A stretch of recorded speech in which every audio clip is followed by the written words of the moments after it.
Hi, it's Steve Biggs of Boatshed, Norfolk, on board a 70-foot cruiser stern narrowboat project. She's been stripped out.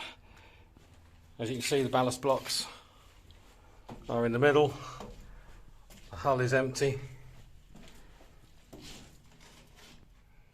She's been fully stripped, ready for refit, but the owner now doesn't have time or ability to get on with this.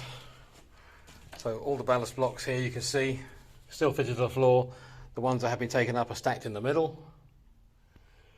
Not the most exciting video of a boat you're ever going to see, but if you're after a 70-foot cruiser stern shell ready to fit out from 1989, then this is your day.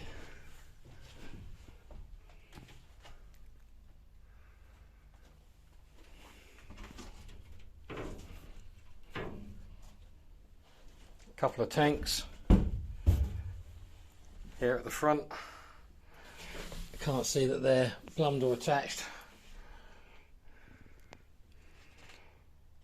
If you'd like further information on the 70-foot narrowboat project ready for complete refit, please contact me, Steve Biggs, at boatshednorfolk.com. Thanks for watching.